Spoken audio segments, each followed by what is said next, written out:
अच्छा, ये first informant को भी कस्टडी में लिया क्या पुलिस पुलिस जेबीआई ने? जो डेथ का जो सुशांत के बॉडी को उतारने वाला व्यक्ति को भी क्या कस्टडी में लिया क्या? सीबीआई ने किसी एक को भी कस्टडी में नहीं लिया, एक को भी नहीं लिया। क्यों नहीं लिया? ये वो अपनी तीसरी आंख से देख रहा था कि नहीं नहीं कुछ नहीं, हमको मैटर कंक्लूड कर देना है।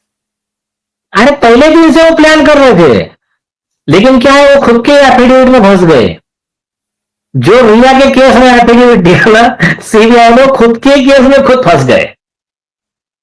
तो ये क्या है, अभी खुद ही अपना अपना निशान छोड़ गया। हाँ हाँ, और देखो सिस्टमैटिक तरीके से आप एक गौर करो आशुतोष जी,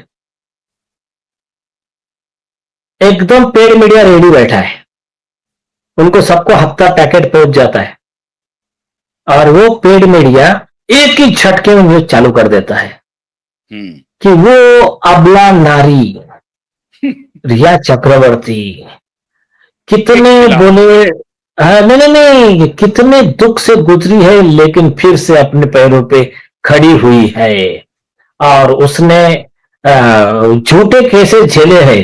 अभी मैटर पेंडिंग है, लेकिन इधर डिक्लेयर कर दे रहे वो बिकाऊ मीडिया कि नारकोटिक्स ब्यूरो, उसके नारकोटिक्स के झूठे केस में उसको अंदर रहना पड़ा, उसको ये केस में अंदर रहना पड़ा, लेकिन अब सच बाहर आ चुका है।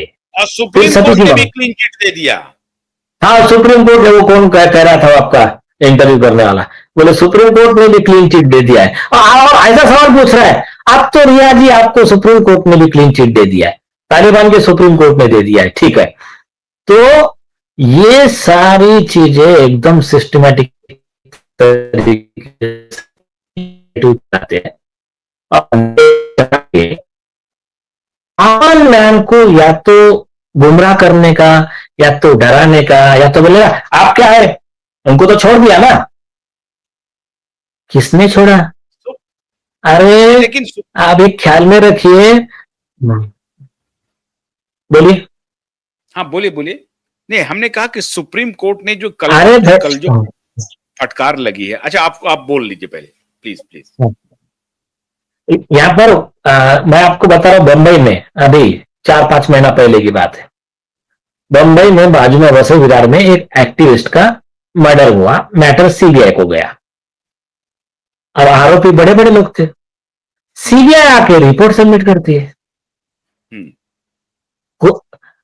ये बाकी के दूसरे तो जज छोड़ दीजिए, ये नीचे का मजिस्ट्रेट उनको सवाल पूछ रहा है, बोले क्या आप कोर्ट को बेवकूफ समझ रहे हो क्या? जो मेन मोबाइल टावर लोकेशन जिसका इन्वेस्टिगेशन करना है उसका किया ही नहीं, और ये आपका रद्दी का टुकड़ा ये रिपोर्ट हमारे कोर्ट में लाके रख दो, बोले आपकी रिपोर्ट रिजेक्टेड, फिर से ऑर्डर किया, जाओ फिर से इन्वेस्टिगेशन करके आओ। तो ये जो है ना तो अब ये ऐसा है, तो जो कोई भी सीबीआई की ऑफिसर है, अभी मैं कह रहा हूं कि इस सुशांत केस में इतने फ्लॉज हैं और इतने फॉल्ट लाइन हैं कि प्रथम दृष्टया सीबीआई कोर्ट, सीबीआई ऑफिसर्स को जिन्होंने इन्वेस्टिगेट किया है, प्रथम दृष्टया वही स्टैंड लेगी जो सुप्रीम कोर्ट ने कल लिया और कहा कि तुम्हारे ऑफिसर बोगस हैं, ये किसकी जांच कर रहे हैं। तो ये जो पहले दिन से जो रिया चक्रवर्ती को बचाने के लिए जो बिकी हुई मीडिया है, और ठाकरे का पूरा गैंग है, सलमान खान का जो पूरा गैंग है, और ये पूरा गैंग है, इसमें तो अब कोई कंफ्यूजन रहा नहीं। बच्चा बच्चा इस बात को जान गया है, बच्चा बच्चा, और हम लोग पहले दिन से बोल रहे हैं। तो अब सुप्रीम कोर्ट के कल के ऑब्जर्वेशन को सीबीआई कोर्ट किस रूप में लेगी?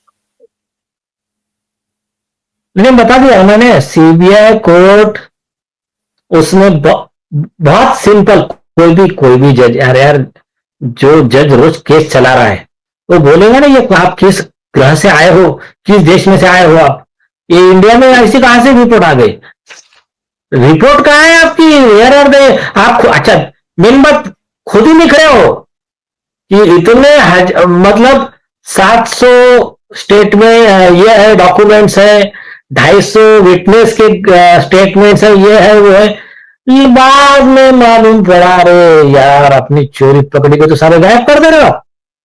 तो कोर्ट यही बोलेगा, ये देखो, अगर कोर्ट के रिकॉर्ड पर देकर गायब किया तो 409 में वो ऑफिसर उम्र कैद की सजा के लिए जेल में जाएगा। आधी रिपोर्ट सबमिट नहीं कर सकता है ना, आधी रिपोर्ट सबमिट नहीं कर सकता है ना? नहीं नहीं, आधी रिपोर्ट नहीं कर सकता, लेकिन सुनिए, कोर्ट में ऑलरेडी सीबीआई कह रही है कि बाकी डॉक्यूमेंट सब कुछ हम पटना कोर्ट में सबमिट कर रहे हैं। हाँ बराबर है, बराबर। और पटना कोर्ट में वो रिपोर्ट वो सबमिट किया ही नहीं है, तो जब नहीं किया तो 420 का केस होगा, ये कंटेम्प्ट का केस होगा। सुनिए सुनिए, और एक बात, कंटेम्प्ट होगा, और दूसरी चीज, झूठा स्टेटमेंट दिया तो परजुरी होगा, आईपीसी 192 वगैरह 7 साल की उसमें सजा है, वो एक ऑफेंस अलग है। लेकिन अगर रिपोर्ट सबमिट किया और अपनी चोरी उजागर होगी, ये डर से बाद में उसमें से डॉक्यूमेंट गायब कर दिए, तो ये ऑफेंस सीरियस है, उसमें उम्र कैद की सजा उस अधिकारी को।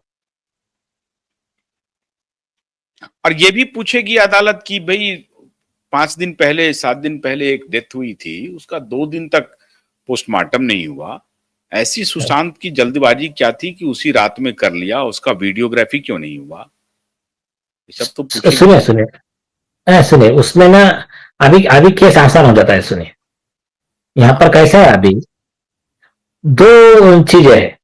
पहला स्टेज है, मतलब स्टेज है, चीजें मतलब स्टेज है। पहली स्टेज रहेंगी कि सीबीआई को सारे डॉक्यूमेंट देना है, जिस दिन डॉक्यूमेंट आएंगे उस दिन देश में तहलका होने वाला है, ये मान के चलिए।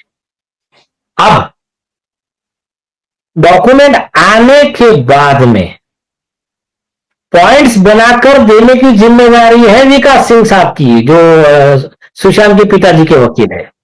वो उनके पॉइंट्स निकाल कर देंगे कि बोलेंगे साहब ये 420 नंबर 1, 420 नंबर 2, 3rd नंबर 4, ऐसे पूरा डिटेल देंगे, ये कहां है, इसका क्यों नहीं इन्वेस्टिगेशन किए, इंट्रोगेशन।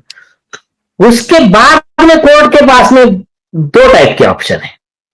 पहला, कोर्ट बोलेगा आप इनके जितने मुद्दे हैं इस पर आप फर्दर इन्वेस्टिगेशन कीजिए, उसको बोलते हैं 173 सबसेक्शन 8 ऑफ सीआरपीसी का, कि आप ये फर्दर इन्वेस्टिगेशन कीजिए, इस मुद्दे पे इन्वेस्टिगेशन करके रिपोर्ट दीजिए। एक दूसरा, कोर्ट कहेगा कि मतलब ये भी डायरेक्शन दे सकता है कि सीबीआई के उनको कि आप एक सीनियर ऑफिसर अपॉइंट करो और इनके पास से निकाल लो मैटर, और आप सीनियर ऑफिसर के सुपरविजन में इन्वेस्टिगेशन करके रिपोर्ट दो इन मुद्दों पे। या तो कोर्ट ये कर सकता है, कोर्ट बोलेगा कि हाँ, court monitoring inquiry further investigation. दूसरा और एक स्ट्रांग कोर्ट ये कर सकता है, कोर्ट कहता है कि चलो अभी मैं इनकी जो कंप्लेंट है अपने सुशांत के पिताजी का प्रोटेस्ट पिटिशन, इसको ही मैं कॉग्निजेंस लेता हूं और सारे गवाह सारे विटनेस अभी मैं एग्जामिन करूंगा, फिर सबको समझ निकालेंगे। फिर वो सीबीआई का ऑफिसर हो, मोबाइल टावर लोकेशन वाला फॉरेंसिक एक्सपर्ट हो, फिर वो पोस्टमार्टम वाला डॉक्टर हो, बोलेंगे सबको मेरे कोर्ट में एग्जामिन करो। फिर सुशांत के पिताजी के वकील